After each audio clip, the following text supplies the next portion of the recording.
சமூக வலைதளங்களில் பெண் பத்திரிகையாளர்கள் குறித்து சர்ச்சை கருத்தை பதிவிட்டதாக தொடரப்பட்ட வழக்கில் நடிகர் எஸ்.வி. சேகருக்கு விதிக்கப்பட்ட 1 மாத சிறை தண்டனையை உறுதி செய்து உத்தரவு பிறப்பித்திருக்கிறது சென்னை உயர்நீதிமன்றம். இது தொடர்பான முக்கிய செய்தியை பார்த்து வருகிறோம். கூடுதல் விவரங்களை வழங்க இணைகிறார் எமது செய்தியாளர் சுரேஷ். சுரேஷ், வணக்கம். இந்த விவகாரத்துடைய முழு பின்னணி என்ன? தற்பொழுது என்னென்ன காரணங்களை முன்வைத்து இந்த தண்டனை உறுதி செய்யப்பட்டிருக்கிறது? விரிவான தகவல்கள். வணக்கம்.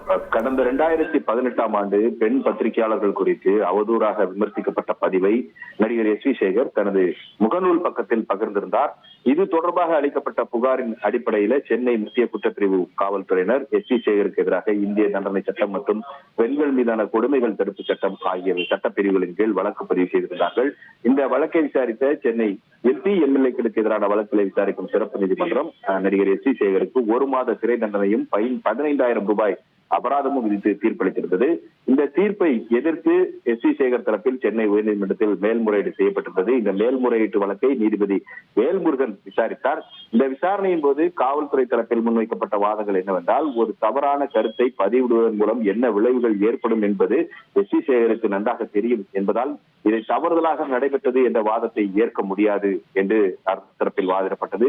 இது ஒரு தனிப்பட்ட பெண்ணுக்கு எதிரானது கருத்து அல்ல, ஒட்டுமொத்த பெண் பத்திரிகையாளர்களுக்கும் பாதிப்பை ஏற்படுத்தக்கூடிய வகையில் அவருடைய பதிவானது அமைந்திருக்கிறது. அதனால் சிறப்பு நீதிமன்றம் விதித்த தண்டனையை உறுதி செய்ய வேண்டும் என்று அரசு தரப்பில் வாதிடப்பட்டது. அதே சமயம் எஸ்.வி. சேகர் தரப்பில் முன்வைக்கப்பட்ட வாதம் என்னவென்றால், சமூக வலைதளங்களில் ஏற்கனவே பதிவிடப்பட்ட ஒரு பதிவை அதை மறுபதிவு செய்ததாகவும் உடனடியாக அதை நீக்கிவிட்டதாகவும் தெரிவிக்கப்பட்டது.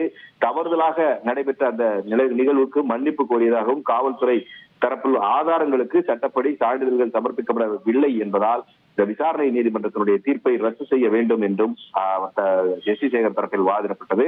அனைத்து தரப்பு வாதங்களும் முடிந்து வழக்கினுடைய தீர்ப்பை தேதி குறிப்பிடாமல் தள்ளி வைத்திருந்த நீதிபதி வேல்முருகன் இன்றைக்கு இந்த வழக்கில் தீர்ப்பளித்திருக்கிறார். அந்த தீர்ப்பில் எஸ்.வி. சேகருக்கு கீழமை நீதிமன்றம் விதித்த அந்த 1 மாத சிறை தண்டனையை உறுதி செய்து எஸ்.வி. சேகரின் மேல்முறையீட்டு வழக்கை தள்ளுபடி செய்து உத்தரவிட்டார்.